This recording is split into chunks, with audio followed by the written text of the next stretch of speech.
तड़ित के बारे में बात करेंगे। सबसे पहली बात यह है कि तड़ित है क्या? तड़ित है क्या? हम स्पष्ट कर दिए हैं।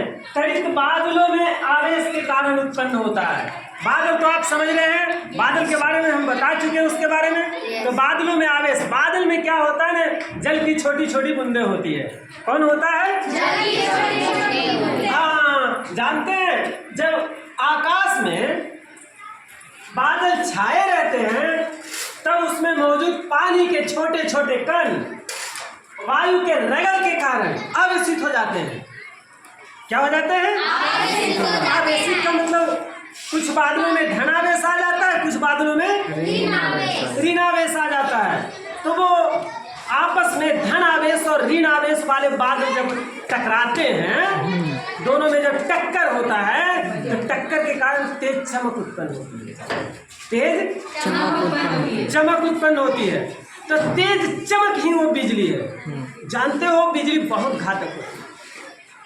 हमारे राज्य में, हमारे देश में सैकड़ों लोगों की जान चली जाती है बिजली से, उस बिजली की चमक से, है ना? उसमें इतनी ज़्यादा वोल्टता होता है, इतना ज़्यादा होता है कि लाखों वोल्ट का आवेश उत्पन्न होता है ना? जो हमारी पृथ्वी पर डायरेक्ट आ जाता है, उसकी चपेट में आने वाले पेड़ पौधे जीव जंतु सभी नष्ट हो जाते हैं, है ना?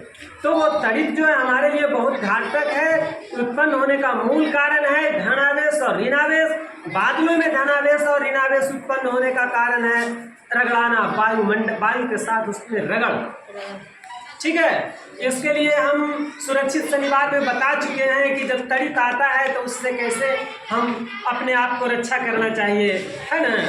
इसके बारे में बताए भी हैं। और जानते हो हमारे घरों को तड़ित से बचाने के लिए घर में तड़ित चालक लगाया जाता है। तड़ित चालक त्रिशूल के टाइप का एक लोहे का बना होता है जो घर के किसी ऊंचे स्थान पर या कोने में उसको लगा देते हैं, है ना? और लगाने के बाद उससे एक तार निकाल करके उस तार को घर के बाहर किनारे किनारे ला करके जमीन में गाड़ देते हैं। उससे क्या होता है ना कि जैसे ही हमारे घर के पास जब तड़ित उत्पन्न होता है यानी बादलों के द्वारा, तो क्या होता है कि हमारे घर को हानि न पहुंचा करके घर से ऊपर रहने के कारण वो आकर्षित कर लेता है और उसके सहारे जो तार लगी होती है ना, जमीन के अंदर चली जाती है। जमीन में उसका विसर्जन हो जाता है और हमारा घर सुरक्षित रह जाता है ना?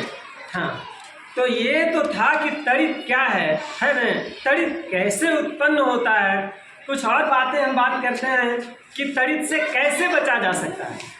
इसके बारे में हम सुरक्षित शनिवार में बता चुके हैं कि यदि हम घर के बाहर रहते हैं ना, तो तड़ित से बचने के लिए हम लोगों को क्या करना चाहिए? किसी पेड़ के पास नहीं जाना चाहिए, बिजली के खंभों से दूरी बनाकर रहना चाहिए, है ना? अगर घर है तो सबसे सुरक्षित है, लेकिन अगर हम मैदान में फंस गए हो तो उकड़ू करके बैठ जाना चाहिए। उकड़ू करके बैठने के लिए बताया गया ना, हाँ, बैठ जाना चाहिए। हम लोगों को इधर उधर भाग दौड़ नहीं करना चाहिए ताकि हम उससे सुरक्षित रह सकें। ऐसा नहीं कि हम किसी पेड़ के पास चले जाएं तो हम खतरे से खाली नहीं है ना? वहाँ बहुत मुश्किल हो जाएगा वैसी परिस्थिति में। तो हम लोगों को अगर घर के पास है तो सुरक्षित घर में चले जाए, सुरक्षित हो जाए, है ना?